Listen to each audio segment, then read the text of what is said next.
A'udzubillahi minasyaitonirrajim. Bismillahirrahmanirrahim. Allahumma shalli ala sayyidina Muhammad wa ala ali sayyidina Muhammad. Assalamualaikum warahmatullahi wabarakatuh. Selamat datang sekali lagi ke Galeri Kasyaf Channel. Okey, apa khabar semua? Nama saya JK, storyteller yang akan menceritakan kisah seram, suspense, misteri untuk hiburan santai korang semua.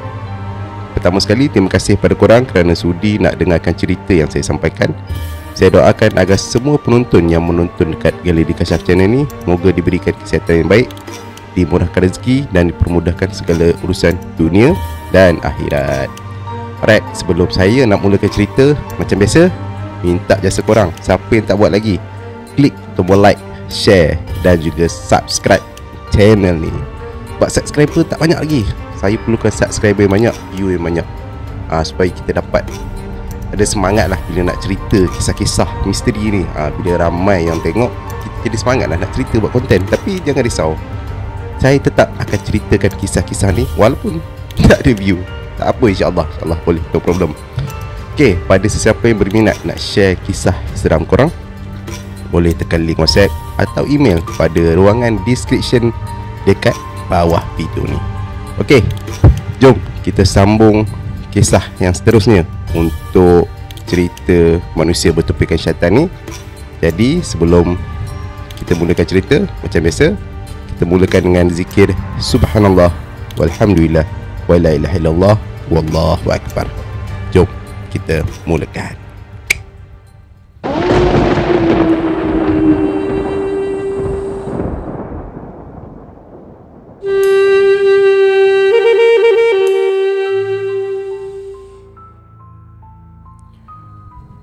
Ketika itu, apabila Amirul dan Mira melihat penduduk kampung yang mula mengelilingi mereka, Amirul dan Mira terus menuju ke kenderaan mereka. Cepat, start kereta Mirul, cepat! Arah Mira pada Mirul. Kekasihnya yang sedang ketakutan tu pula tergesa-gesa mencari kunci dalam beg kecil dia. Biasanya, bila dah ketakutan, minda dia pun waktu tu dah jadi terkaku. Kejap lah, kejap, tengah carilah ni, balas Amirul. Pada ketika tu, dia nak hidupkan enjin kereta dia. Tapi pada waktu tu, penduduk kampung yang dah mula kerasukan dengan semangat syaitan Azfa'un ni dah mula mengepung kereta mereka pada waktu tu. Sertailah ke neraka, sertailah ke neraka, sertai ke neraka, laung mereka semua dengan suara yang agak tak normal. Mereka juga waktu tu menggegarkan kereta tu dengan menakutkan Amira dan juga Amirul ni. Tolong, jerit Mira ketakutan. Bam! Tingkap pintu kereta belah Mira ni dipecahkan. Gadis tu kemudiannya dia tarik keluar melalui tingkap yang dipecahkan tu. Lepaskan kita orang, tolong, lepaskan kita orang, laung Amirul sambil cuba melepaskan diri dari mereka ni. Tapi kekuatan mereka ni bukan macam manusia biasa. Malahan ada di kalangan mereka yang dah berumur, tapi dapat tahan Amirul daripada cuba mendapatkan Amira ni balik. Yalah, ada setengah pada orang kampung tu, ada yang dah dapat Amira. Ya Allah, apa korang nak dari aku ni? Apa korang nak? Jerit Mira. Namun, apa yang terlihat di mata Mira adalah wajah-wajah manusia yang begitu mengerikan. Mata kemerahan dengan darah, mulut yang dipenuhi dengan nanah dan daging yang berdarah. Sertailah kami, bebaskan dirimu.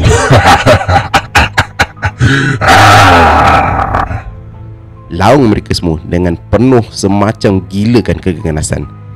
Sampailah tiba-tiba terlihat sebuah van putih menghampiri mereka berdua.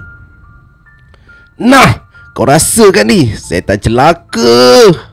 Kata Ikram yang pada waktu tu turun dari van tu sambil dia mengacurkan senapan patah ke arah mereka.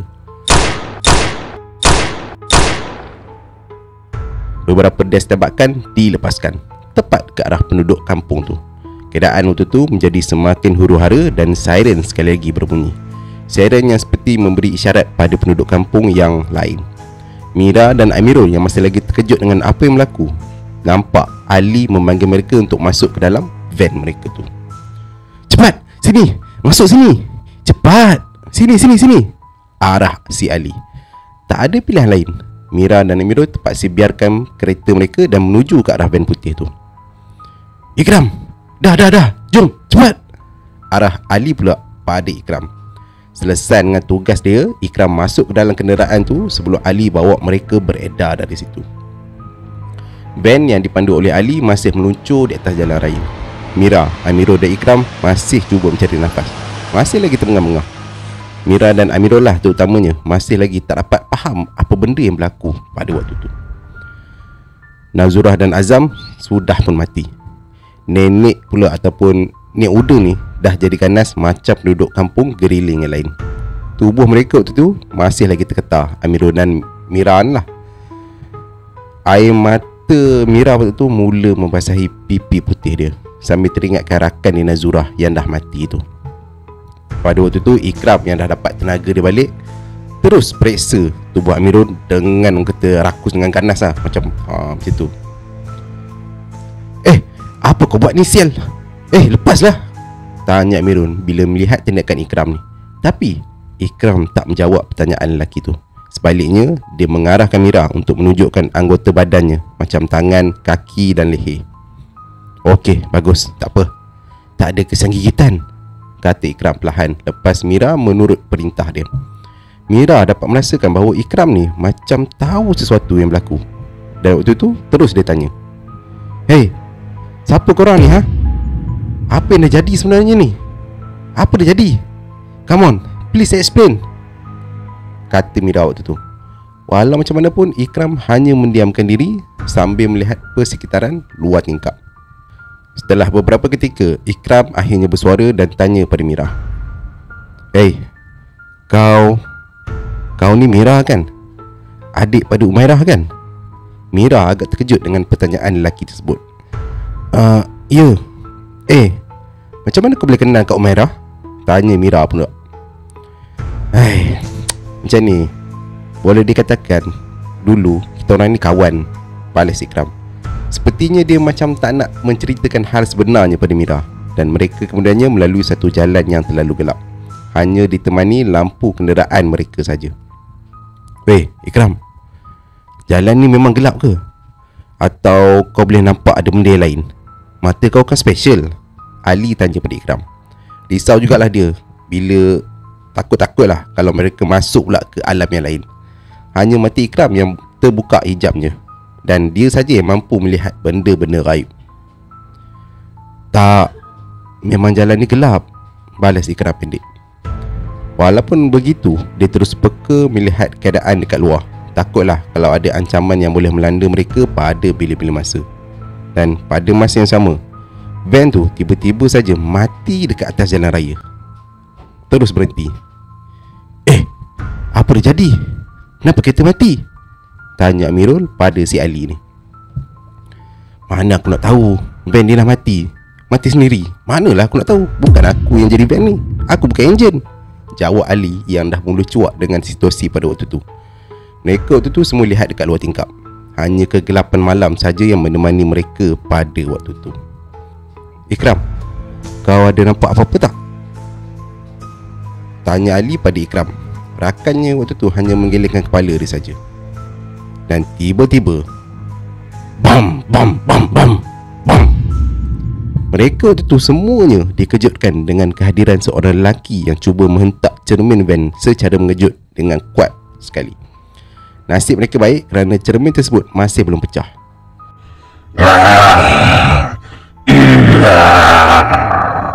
Jerit lelaki yang tak dikenali tu. Mira dan Amirul terus macam jam je suara lelaki ni. Dan bila diorang tengok, rupa-rupanya, "Weh, itu Azam, member kita orang," kata Amirul dengan terketar-ketar. Mana kan tak, rakan mereka yang dipercayai dah mati tadi masa diserang oleh monyet dekat rumah Nek Uda tu tiba-tiba muncul balik.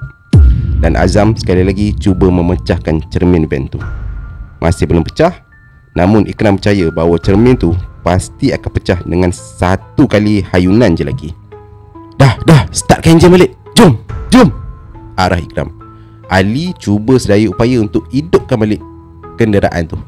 Tak ada pilihan lain lagi. Ikram cuba menghala Azam dengan membaca beberapa potong ayat-ayat Al-Quran. Walau macam mana pun, nanti ayat Quran, ayat apa yang aku nak kena baca ni Detik hati Ikram. Ayat yang dia nak cuba bacakan tu hilang terus dari memori dia. Hilang, blank. Dan hati dia waktu tu mula panik. Tak mungkin aku boleh lupa. Apa dah jadi ni? Kata Ikram waktu tu yang agak cemas. Pada masa yang sama, Azam yang dah kerasukan tu menghayunkan lagi besi dekat tangannya ke arah cermin van tu. Dan waktu tu juga Ali nasib baiklah berjaya menghidupkan semula enjin van tu. Dan brum, Ali terus tekan pedal minyak dengan sekuat-kuat hatinya. Dan mereka selamat. Lalu mereka terus meninggalkan Azam yang kerasukan tu di belakang. Bye-bye setan laknat. Jerit Ali yang pada waktu tu dia tak sedar yang ada sebuah lori kecil muncul dekat sebelah kiri jalan. Dan pada waktu tu juga, bam! Lori itu menghentam van yang dipandu oleh Ali dengan begitu kuat sekali, menyebabkan van tu hilang kawalan dan tergolek beberapa kali sebelum termasuk ke dalam ladang getah berhampiran. Pada waktu tu, Amirul bila dia sedar, dia nampak Mira yang dah pingsan terbaring dekat sisi dia. Mira, bangun, panggil Amirul pada kekasihnya tu.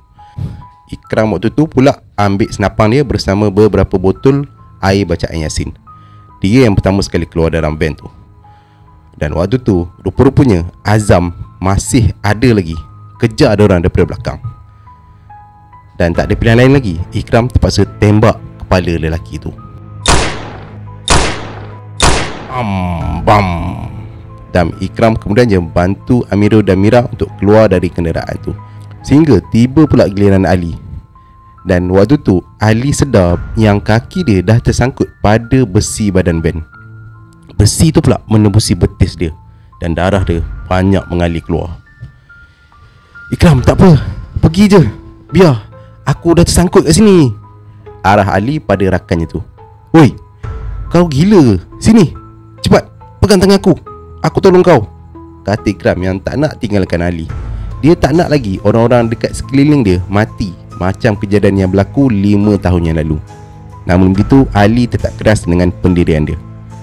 Bro, jomlah, kita terpaksa pergi, panggil Amirul yang waktu tu nak beredar dari situ bersama Mira. Nak tak nak, Ikram terpaksa juga tinggalkan rakan dia si Ali tu. Dan sebelum beredar, Ali sempat pesan pada Ikram. Ikram, kau selamat kau merah. Teruskan perjuangan kau demi agama, kata Ali.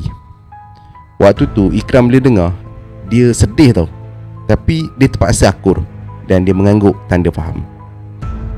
Dan beberapa orang penduduk kampung yang juga kerasukan tu, entah datang dari mana, tiba dekat situ dan mula mengejar mereka. Ikram, Mira dan Amirul terus berlari masuk ke dalam ladang getah. Dan beberapa ketika kemudiannya, mereka semua pun berhenti seketika untuk mengambil nafas bila nampak keadaan dah mula macam agak tenang sikit. Aku rasa kita dah selamat buat masa sekarang, kata Amirul yang masih lagi keletihan.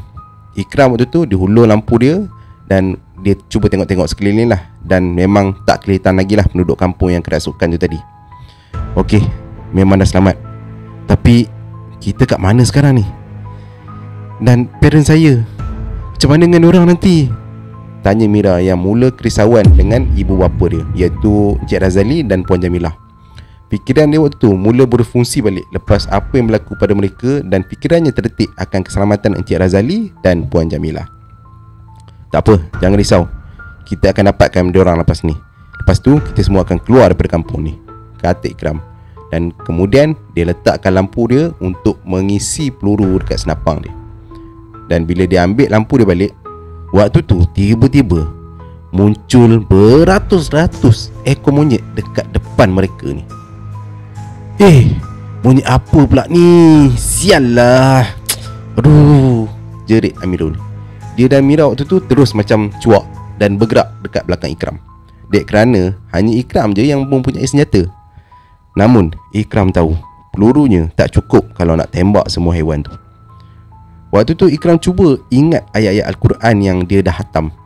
Walau macam mana pun, macam ada sesuatu yang menghalang memori dia dari mengingati ayat-ayat suci Quran. Dan pada waktu tu juga haiwan-haiwan tu mula mengepung mereka bertiga. Weh, siapa ada idea kalau nak selamat ni? Kita dah kena kepung ni, tanya Amirul. Waktu tu mereka semua buntu dengan situasi tersebut. Dan tiba-tiba muncul seorang lelaki yang kemudiannya melontar sebotol mortar ke arah haiwan tu. Bam, dia baling. Dan api mula membakar kawasan tu.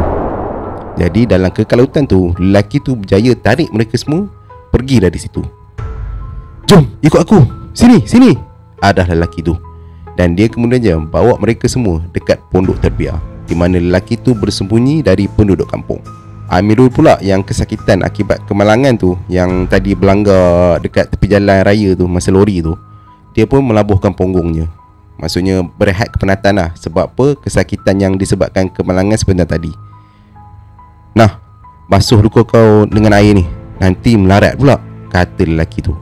Amirul waktu tu hanya patuh dengan arahannya dan terus capai sebotol air. Ikram pula cuba memerhati situasi dekat luar. Dan lepas pasti akan keselamatan mereka dah okey, barulah dia duduk bersebelahan dengan Mira. Kau okey ke?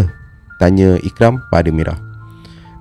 Saya okey je, cuma saya sampai sekarang tak faham dengan keadaan sekarang ni, balas Mira pula. Dan Ikram waktu itu kemudiannya mengalihkan tumpuannya ke arah lelaki yang baru menyelamatkan dia ni. Siapa lelaki ni? Dari pandangan mata dia, Ikram tahu yang lelaki tu memang manusia biasalah, bukan penduduk kampung yang macam tadi yang kena kerasukan tu. Kemudian Ikram bersuara. Oi, apa nama kau? Tanya Ikram pada lelaki tu. Lelaki tu terdiam seketika sebelum berkata, entahlah, aku sendiri macam tak pasti, tapi korang panggil aku Bob je lah. Ikram waktu tu macam heran bila dengar jawapan lelaki yang disuruh panggil Bob tu. Tak pasti? Kau nak cakap yang kau tak ingat siapa diri kau? Tanya Ikram lagi. Bob waktu tu cuma mengangguk perlahan. Betul bro, aku tak ingat. Sejak perempuan tu datang dekat kampung ni, semua jadi kucak-kacir. Kami semua macam hilang arah, hilang identiti. Waktu tu ayah aku, seorang ustaz dekat sini pun jadi macam tu juga. Bob mula menceritakan sedikit kisah dia pada mereka bertiga. Mira terutamanya ingin tahu apa yang berlaku dekat kampung dia serta keadaan nenek dia waktu tu. Apa maksud awak? Perempuan awak cakap tadi, siapa perempuan tu? Tanya Mira pula. Bob menatap wajah Mira sebentar sebelum dia sambung balik cerita dia. Macam ni, perempuan tu dia kata yang diri dia tu Tuhan. Mula-mula kami macam tak percaya benda-benda macam tu. Yelah, pada kami benda tu karut je. Sampailah satu hari kami macam lupa agama kami. Bukan Melayu je, Cina, India, semua sama juga. Perempuan tu kemudian dia boleh tunjukkan yang dia ada power tau. Dengan dia boleh bangkitkan semula mana-mana ahli keluarga yang dah mati. Haiwan-haiwan kat sini pun dah mula dekat dengan perempuan tu. Jadi sebab itulah korang percaya yang dia tu adalah Tuhan, betul? Ikram memotong kata-kata Bob. Semuanya mula masuk akal bagi Mira dan juga Ikram. Bagi Mira, dia dah sedikit faham kenapa ibu bapa dia seakan-akan lupa untuk solat masa mula-mula tadi dekat rumah, sedangkan benda tu tak pernah berlaku pun.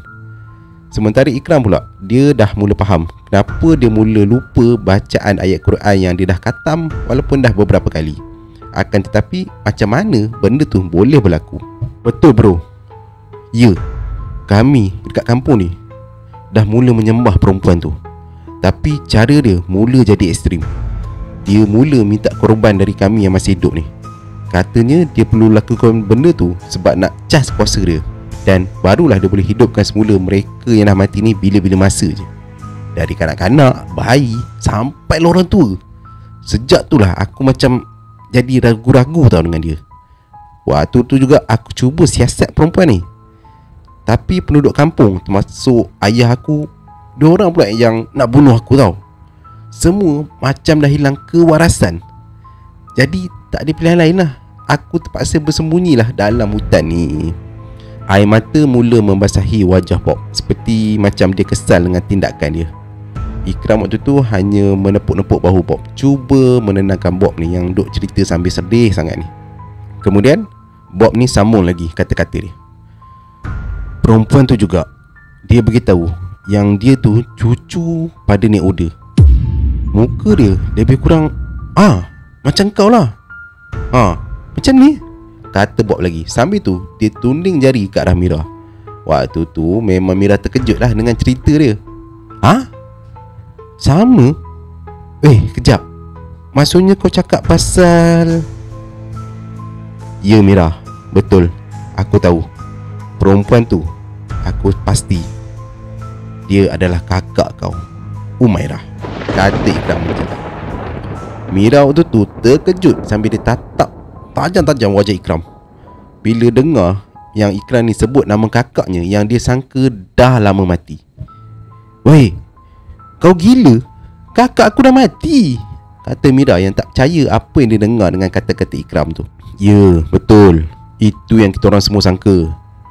Kakak kau Umairah, dia dengan aku pernah terlibat dengan keadaan macam ni 5 tahun dulu, balas Ikram. Mira makin terkejut. 6 tahun yang lalu, kejadian di mana Umairah disabitkan kesalahan membunuh rakan-rakannya. Itu yang dia beritahu pada ahli keluarganya. 6 tahun yang lalu? Maksudnya kau cakap pasal kes pembunuhan ramai-ramai tu ke? Tanya Mira. Dan Ikram hanya mengangguk.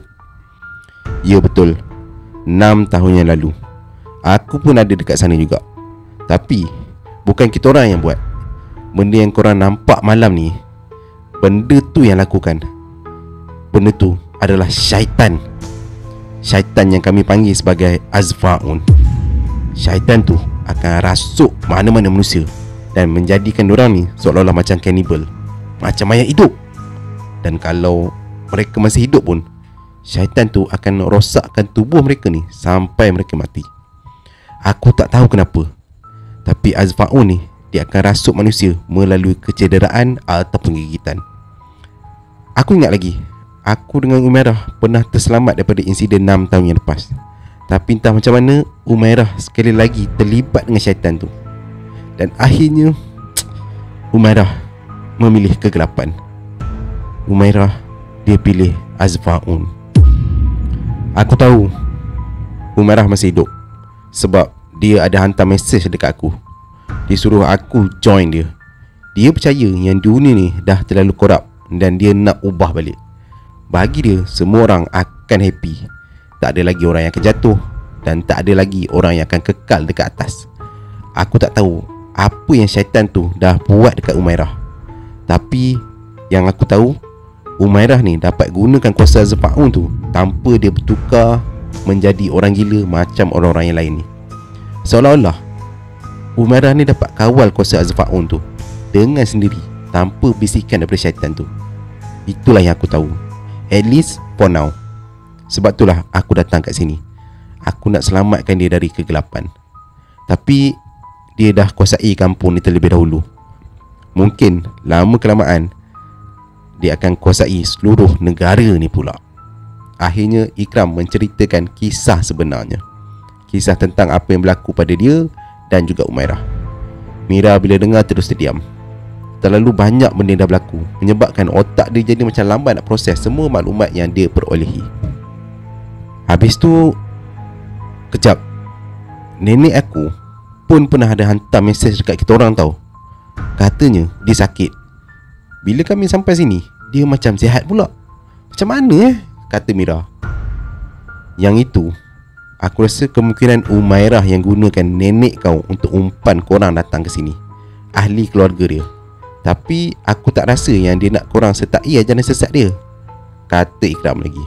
Bila Mira tanya kenapa, Ikram pun jawab, sebabnya dia masih marah tentang kakak sulung korang. Kau mesti tahu sebabnya kan? Mendengar kata-kata Ikram tu, Mira terpaku kejap. Dia terus boleh agak apa yang dicuba disampaikan oleh Ikram ni. Kau tahu pasal Umairah? Ya, aku tahu. Umairah yang cuba lindung kakak sulung kau yang kantor penuh maksiat tu kan, yang nama Amirah tu, betul tak? Umairah mengaku yang dia yang buat maksiat tu. Dulu bila aku dengar yang mayat kakak korang ditemui dalam kejadian banduan yang larikan diri waktu tu, aku dapat rasakan yang Umairah mesti mengamuk dan Azfaun akan rasuk hati dia. Dan aku nak beritahu yang Umairah lah yang sebenarnya yang bunuh kakak kau. Umairah, kau kena terima kata-kata aku ni, balas Ikram panjang. Waktu tu angin mula bertiup perlahan dekat luar pondok tu. Tak mungkin lah. Aku tak percaya lah. Aku tak percaya Kak Umairah yang buat. Dia adalah orang yang paling baik yang pernah aku jumpa. Dan aku tak percaya yang Umairah masih hidup. Korang semua ni gila lah, jerit Mira ni macam marah. Mana kan tak, Umairah gadis yang tak pernah tinggalkan solat, tak pernah buat jahat, buat semua benda yang diceritakan oleh Ikram ni. Macam manalah Mira ni tak percaya. Aku tak kisahlah bunuh ke apa ke. Yang penting kita kena keluar dari sini. Mira, kita kena dapatkan parent awak. Diorang ada kereta kan? Tiba-tiba je Amirul mencelah. Sambil tu dia menjerit. Mungkin sebab tertekan dengan apa yang berlaku. Yalah, Amirul ni kan orang luar dan tak ada mengena langsung dengan semua tu. Dan berkemungkinan juga Amirul ni fikir dia akan mati dibaham oleh penduduk-penduduk kampung tu. Jadi dah pastilah dia akan takut dengan semua benda-benda macam ni. Betul tu, aku tak expect korang untuk percaya cerita aku 100%. Tapi nyawa korang masih dalam bahaya, kata Ikram. Dan Ikram waktu tu minta Bob ni untuk bawa mereka ke rumah Nek Uda tu balik.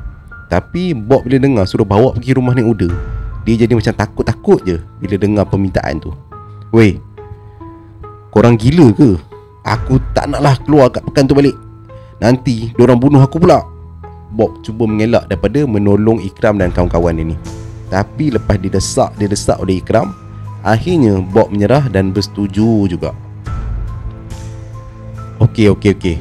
Tapi aku cuma bawa korang pergi sampai pekan je. Lepas tu korang pandai-pandai lah, kata Bob. Setelah tu mereka ambil barang-barang diorang dan mereka pun bertolaklah ke rumah Nek Uda tu semula.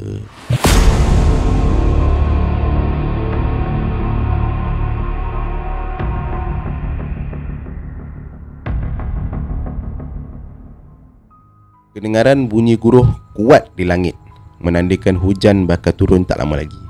Dan itu akan memberi masalah pada Ikram dan yang lain-lain, kerana pandangan mereka akan menjadi lebih terhad. Ditambah lagi keadaan pun dah larut malam. Sini, arah Bob pada mereka semua.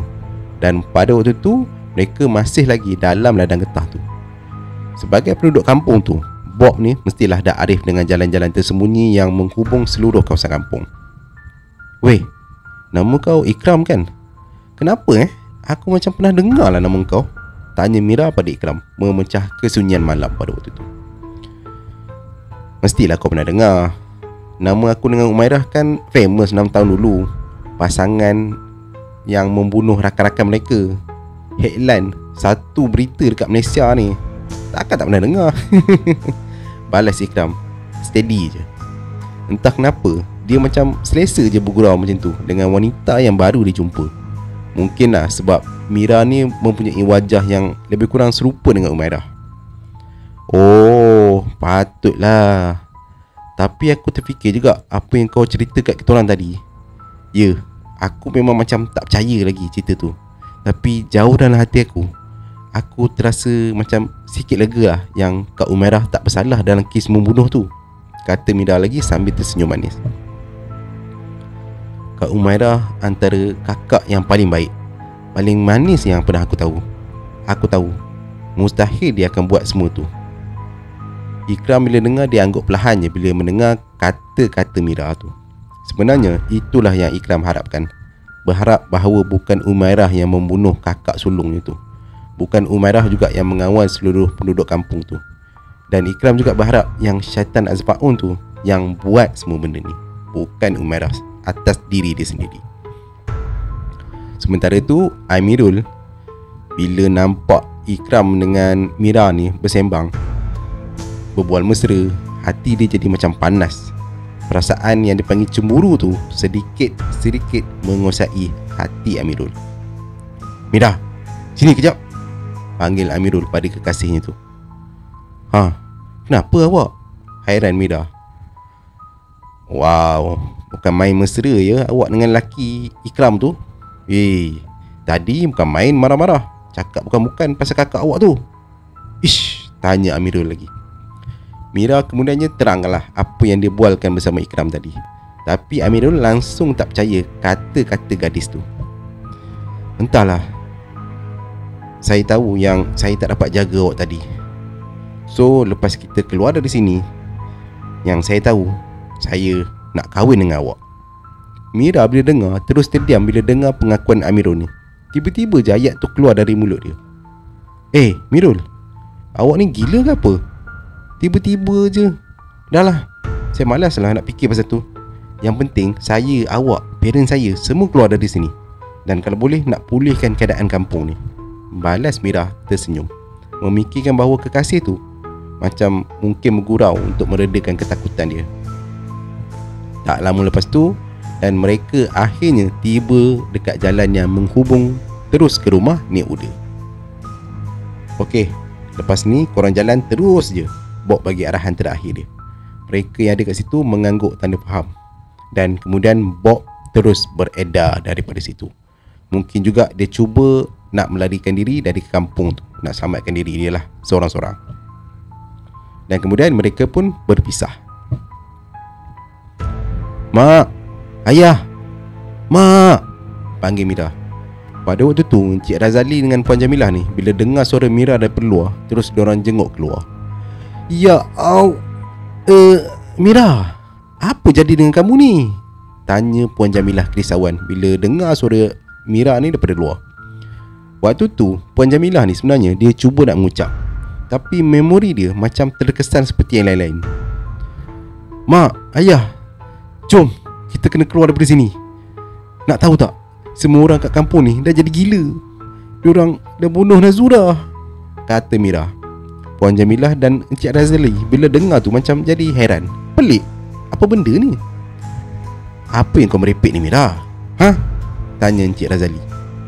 Bila Mira terangkan yang penduduk kampung tu semua dah berkelakuan macam Nek Uda ni, Encik Razali terus saja melenting. Kurang ajar betul kau ni Mira. Ada ke kau kata nenek kau tu gila? Nenek kau tu sakit je. Encik Razali cuba mempertahankan ibu dia. Pada ketika tu Ikram pula tampil ke hadapan Encik Razali dan Puan Jamilah. Mana dia sekarang ni? Tanya Ikram pada Encik Razali dan Puan Jamilah, membuatkan mereka ni macam terpinga-pinga. Budak, aku rasa aku macam kenal kau ni. Siapa kau Tanya pula Encik Razali. Saya Ikram, kawan Pedut Merah, dan juga orang yang pernah dituduh bersama-sama dengan anak kamu tu dulu. Ikram beritahu identitinya pada kedua-dua orang tua tu, Puan Jamilah dan Encik Razali. Bila dengar, terkejut. Memang terkejut beruk lah bila dengar kata-kata Ikram ni. Kalau Encik dan Puan berdua nak tahu, inilah yang terjadi pada kami 6 tahun yang lepas. Apa yang anak kamu ceritakan tu memang betul. Dan sekarang benda tu terjadi lagi, dan ianya merangkumi seluruh kampung ni sekarang, tambah Ikram. Dan pada waktu tu tiba-tiba bam, bam, kedengaran bunyi yang agak kuat datang dari bilik Nek Uda yang dikurung tu. Bunyi apa tu? Tanya Mirul. Dan dia mula ketakutan. Sementara Encik Razali dan Ikram terus pergi ke arah bilik yang berbunyi tu lah, bilik yang Nek Uda dikurung tu. Dan bila diorang buka pintu, Nek Uda dah tak ada dalam bilik tu. Apa yang ada hanyalah bumbung yang dah dipecahkan oleh sesuatu yang agak kuat. Budak, kau kata benda yang jadi 6 tahun lepas jadi kat sini kan? Maksudnya penduduk kampung sini semua dah dirasuk oleh benda tu? Tanya Encik Razali. Ikram mengangguk je tanda ya. Dan ketika tu juga waktu tu juga tiba-tiba seluruh kampung tu mengalami bekalan putus elektrik ataupun putus bekalan elektrik. Dan rumah Nek Uda juga waktu tu pun terkesan. Satu rumah Nek Uda ni blackout. Apa dah jadi ni? Mira, Jamila, panggil Encik Razali sambil dia hidupkan lampu yang ada dekat telefon dia. Waktu tu memang betul-betul gelap lah keadaan waktu tu. Ayah, apa dah jadi ni? Tanya Mira sebab saja tengok wajah ayah dia yang cuba hidupkan lampu dekat telefon dia. Pada masa tu, kedengaran sesuatu bergerak dekat atas bumbung. Macam ada benda berjalan lah. Wow, bunyi apa tu? Weh, benda apa tu? Wow, kata Amirul yang betul-betul ketakutan waktu tu.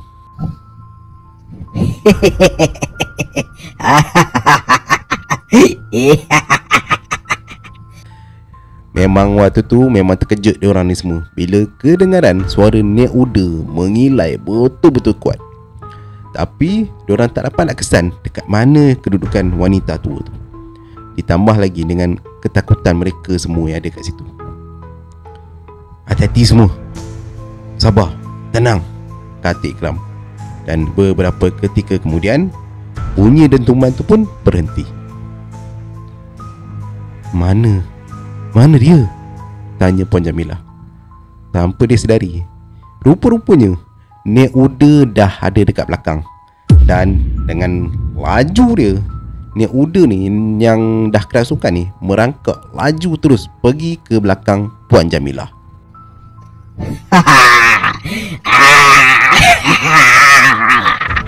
Jerit Nek Uda. Dan waktu tu Nek Uda yang kerasukan ni terus menggigit kaki Puan Jamilah. Dan darah terus mengalir keluar dengan laju. Menjerit-jeritlah Puan Jamilah pada waktu tu. Dan Ikram, Encik Razali cuba nak tolong.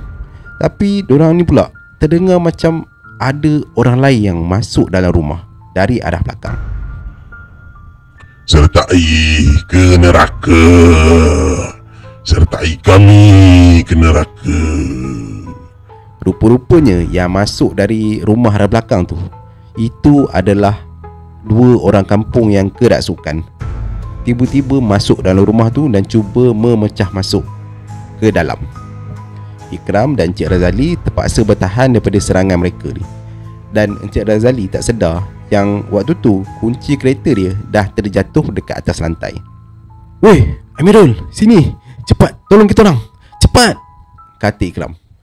Amirul bila nampak yang Mira ni cuba tolong mak dia, Puan Jamilah, yang tengah diratah oleh Nek Uda ni, dan Ikram dengan Cik Razali yang tengah diserang oleh penduduk kampung tu, membuatkan Amirul waktu tu dia macam hilang pertimbangan, hilang kewarasan. Hati Amirul ni dah mula dikuasai ketakutan akan benda yang berlaku dekat depan mata dia. Dan Amirul kemudiannya dia perasan ada kunci kereta Encik Razali yang dah jatuh tu. Dan kemudiannya dia ambil kunci tu dan dia terus larikan diri dengan kereta milik Encik Razali tu. Terus lari, hilangkan diri. Belah macam tu je. Amirul, awak nak pergi mana tu? Hey! Laung Amirah kesedihan. Mana kan tak lelaki yang Mira ni cintai selama 3 tahun tu larikan diri bila Mira ni dalam kesusahan. Ikram yang nampak situasi tu dah mula tak terkawal. Dia terus arahkan mereka semua dekat situ, lari daripada situ. Dah tak boleh nak buat apa. Ikram, tapi mak saya tu, mak saya. Mira tak nak tinggalkan mak dia. Tapi Puan Jamilah ni dah terlalu cedera parah akibat digigit oleh Nek Uda. Dan keadaan Puan Jamilah ni pun dah mula menunjukkan macam ada tanda-tanda macam bukan diri dia lagi. Dan Puan Jamilah sendiri pun dah macam kerasukan akibat gigitan Nek Uda tu tadi. Tak ada pilihan lain. Kita tak ada pilihan. Kita kena pergi. Jom, cepat, arah Ikram lagi. Encik Razali waktu tu pun terpaksa akulah, dan dia pun mengalirkan air mata je, lalu pergi daripada situ. Jom Mira, kita kena pergi juga. Kita terpaksa. Jom, arah Encik Razali waktu tu sambil dia tarik tangan anaknya Mira ni. Ikram pun keluarlah juga daripada situ. Dan bila diorang lari daripada rumah tu, dari belakang diorang nampak ada berpuluh-puluh penduduk kampung yang kejar mereka ni. Azfaun, Azfaun. Laung mereka semua ni ataupun penduduk kampung ni serentak sambil berlari ke arah mereka. Dek, kerana naluri survive ni dah mula menguasai Ikram dan yang lain-lain ni, mereka ni pun terus larikan diri dengan secepat mungkin. Walaupun ialah dah tercedera, terpaksa jugalah. Jadi diorang pun terus lari daripada situ, cuba nak selamatkan diri daripada penduduk kampung yang mula kejar diorang ni.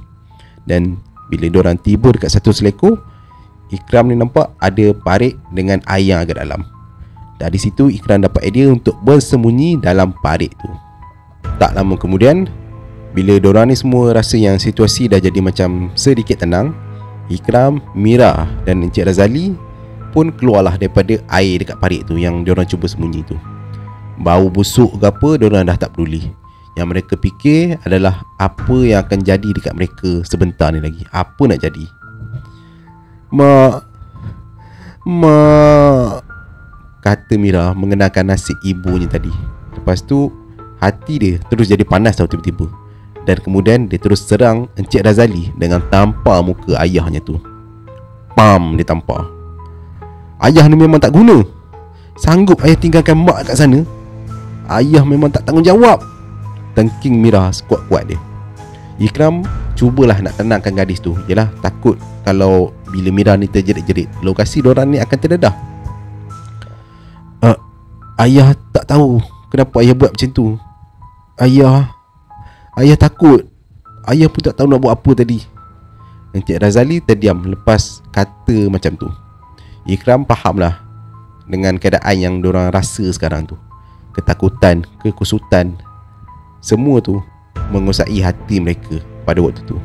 Tambahan pula dengan memori mereka yang semakin lama semakin hilang. Macam si Ikram ni, ayat-ayat Quran pun dia sampai boleh hampir-hampir terlupa. Dah lah tu, janganlah gaduh Mira. Tak elok awak marah ayah awak ni. Kita memang tak boleh buat apa-apa. Sebaik saja mereka yang kena rasuk tu kena gigit. Hanya mati je yang boleh dipisahkan. Aku dengan Umairah, itu yang kita orang alami 6 tahun yang dulu. Sekarang Pakcik dan Mira dah faham kan situasi sekarang, apa yang Umairah dan saya rasa dulu. Dan kalau kita hubungi pihak berkuasa sekalipun, diorang ni takkan percaya apa yang kita terangkan nanti, kata Ikram. Encik Razali waktu tu terus menyesal akan tindakan dia kerana tak mempercayai kata-kata anak gadis ni tu tadi. Kalau pakcik tahu, kalaulah pakcik tahu, Umairah, maafkan ayah. Jamilah, maafkan saya, rintih Encik Razali perlahan-lahan. Ikram kemudiannya bangkit dan melihat keadaan sekeliling. Dia biarkan je lah Encik Razali tu macam bersedih buat sementara, bagi dia tenang dulu. Okey, rasanya keadaan dah selamat. Jom kita pergi pekan balik dan kita keluar daripada kampung ni, kata Ikram. Dan mereka bertiga kemudiannya terus bergerak ke destinasi seterusnya.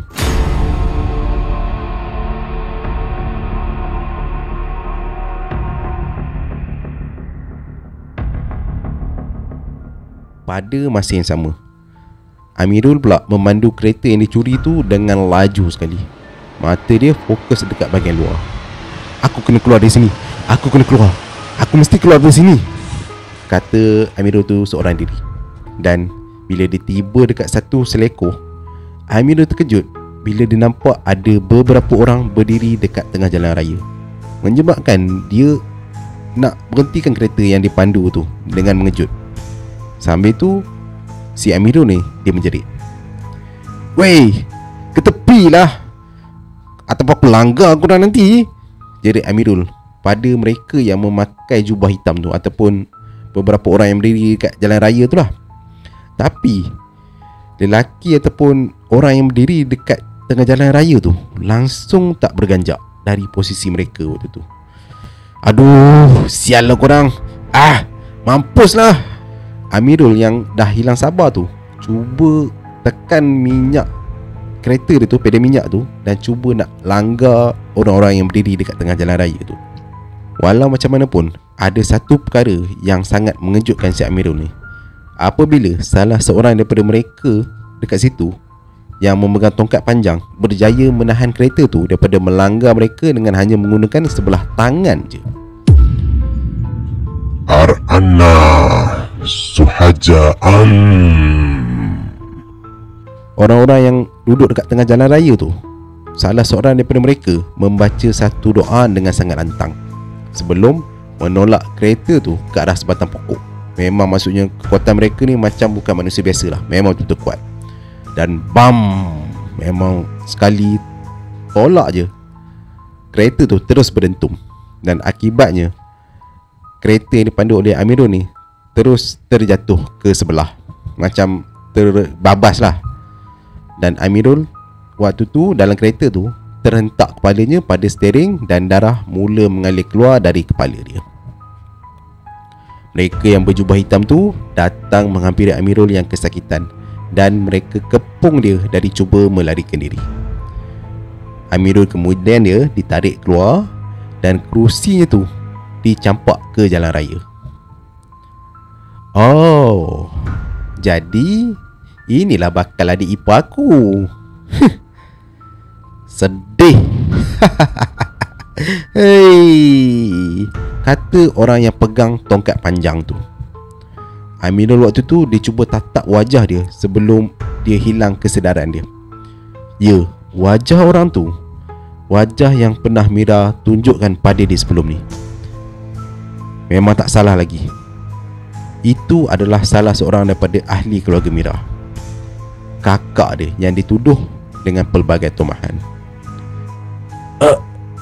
Kau Umairah, kata Amirul, dan akhirnya Amirul terus pingsan. Betul, orang yang berdiri dekat hadapan Amirul tu adalah orang yang bertanggungjawab di atas malapetaka yang berlaku dekat kampung tu, Umairah. Gadis tu tengok Amirul dengan penuh kejijikan. Hai adikku Mira, kau dah pilih lelaki yang salah. Sampai hati dia tinggalkan kau masa kau tengah susah ya. Manusia memang tak pernah berubah, kata Umairah perlahan. Pembantu Umairah ni yang ada kat sebelah ni, yang berjubah hitam ni, dia arahkan untuk bawa Amirul ke satu lokasi. Sementara Umairah waktu tu dia nak cari Ikram, Mira dan Encik Razali sendirian. Aku dah kawal seluruh kampung ni Ikram. Sekarang masa untuk aku melaksanakan rancangan terbesar aku pula. Sikit saja lagi Aku akan cipta utopia untuk kita berdua Ikram.